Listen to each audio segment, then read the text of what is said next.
एक झांसी वाली रानी थी, एक राजा झांसो वाला है, काम किया कुछ भी नहीं, बस प्रचार का बोलबाला है। इंद्रेश जी, सबसे पहले किसी कविता से आप शुरुआत करिए।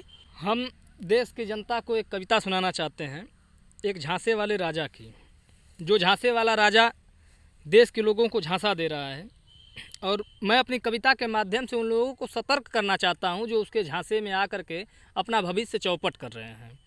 मेरी कविता है कि एक झांसी वाली रानी थी, एक झांसों वाला राजा है। एक झांसी वाली रानी थी, एक राजा झांसों वाला है, काम किया कुछ भी नहीं, बस प्रचार का बोलबाला है।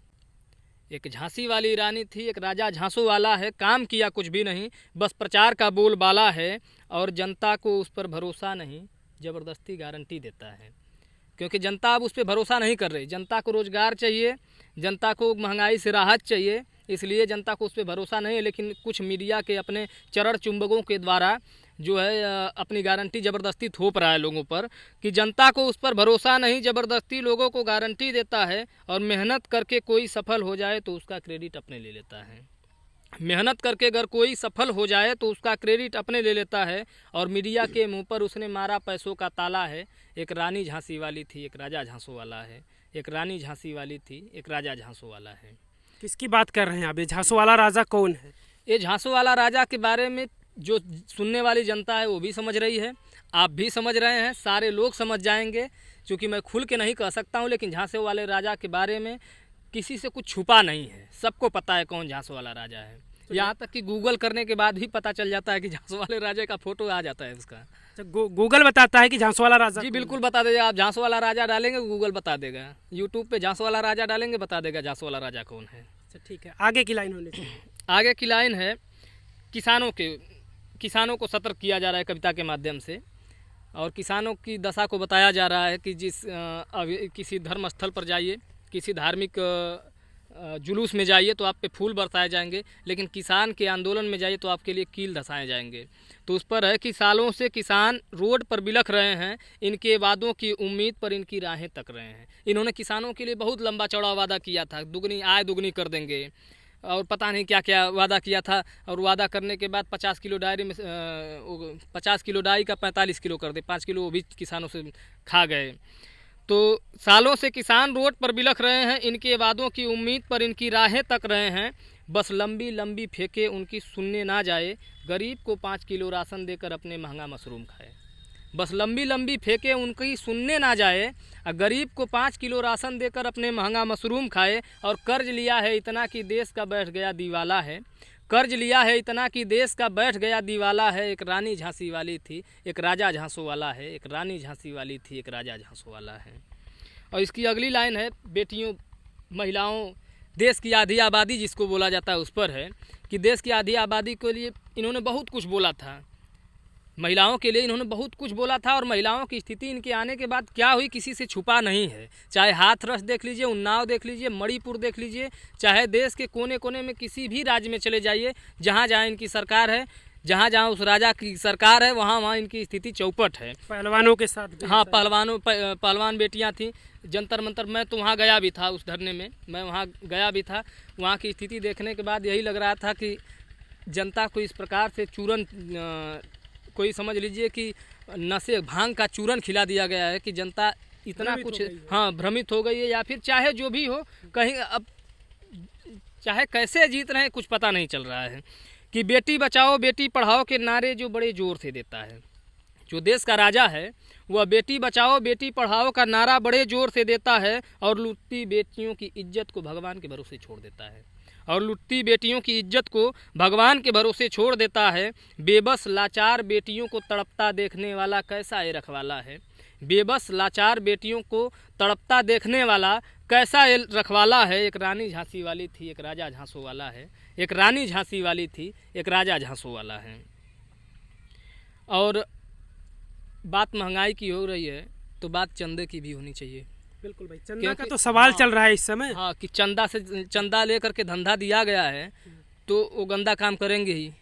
तो आप चंदा लिए, उनको धंधा दे दिए, और वो देश की जनता पर, मासूम जनता पर जो है अपना सामान, प्रोडक्ट अपना जो है महंगा करके बेच रहे हैं।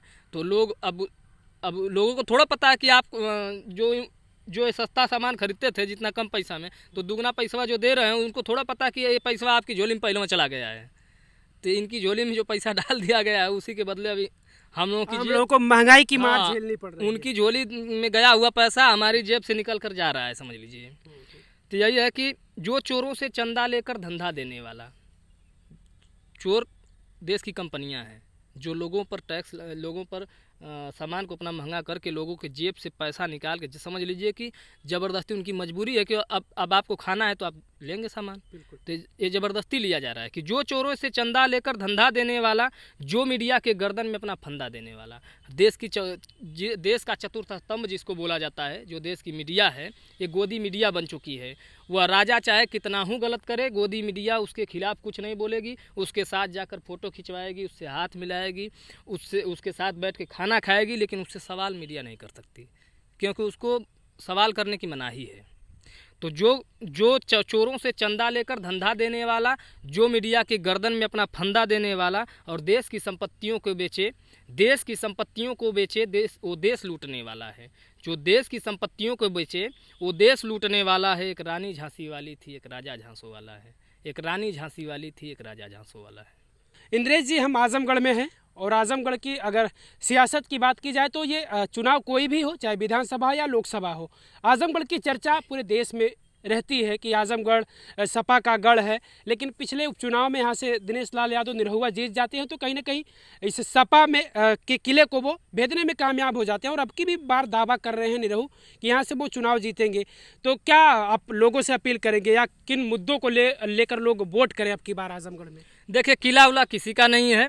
जो अच्छा काम कर रहा है उसको यहाँ से सत्ता मिल रही है। यहाँ की जनता, आजमगढ़ की जनता बहुत समझदार है। आजमगढ़ की जनता धर्म के नाम पर भ्रमित नहीं होती है। आजमगढ़ के लोग पढ़े लिखे लोग हैं, आजमगढ़ के लोग समझदार लोग हैं। वो हमेशा अच्छे लोगों का चुनाव करते हैं और ये किसी को अपना, यहाँ किसी का किला नहीं है। जो अच्छा काम किया है उसको हम लोग चुनते हैं और हमेशा से चुनते आएंगे। रही बात निरहुआ जी की, निरहुआ जी ऐसे पार्टी से हैं कि उस पार्टी के खिलाफ पूरी जनता है। सबको अभी पेपर लीक हुआ था, सारे बच्चे परेशान थे। किस चीज़ का पेपर नहीं लीक हो रहा? पुलिस का पेपर लीक हुआ, SSC GD का पेपर लीक हुआ, RO का पेपर लीक हुआ। लीकेज से परेशान है। अब इनके लीकेज से जो है पूरी जनता परेशान है। अब इनको जो है कि जनता नकार रही है और ये जिस गुरूर में बोल रहे हैं, शायद कुछ ही दिनों बाद इनका गुरूर टूट जाएगा। आजमगढ़ में वो कह रहे हैं इतने कम समय में, जब से वो सांसद हुए बड़ा कम समय उन्हें मिला, लेकिन इतने कम समय में वो आजमगढ़ में विकास किए हैं। इस बात का वो दावा कर रहे हैं। जब चुनाव है और चुनाव के बीच जब लोगों के बीच जा रहे हैं तो वो इस तरीके के दावे कर रहे हैं कि हमने आजमगढ़ में विकास किया है। यूनिवर्सिटी का हवाला दे रहे हैं और एयरपोर्ट का हवाला दे रहे हैं कि अब तो जहाज़ भी उड़ रही है यहाँ से। अब आप जहाज़ से जाइए, आपको लखनऊ बनारस जहाँ जाना हो। एक और भी इनके जो राजा थे वो भी दावा कर रहे थे कि चप्पल पहनने वाला जहाज़ पर बैठेगा। तो वैसे ही ये लोग फेंकू हैं। ये केवल फेंकना जानते हैं, जितना लंबा लंबा फेंक दें। जब गरीब जनता परेशान हो जाएगी, जहाज़ का टिकट का पैसा ही नहीं रहेगा, जहाज़ से जाएगा कौन? जब उस लायक छोड़ोगे तब तो जहाज़ से जाएगा। आप तो उसको लूट लिए, तो जहाज़ से जाने लगा तो कुछ दिनों के बाद ये जनता साइकिल पर आने वाली है। जहाज़ की बत्तियाँ छोड़ दीजिए।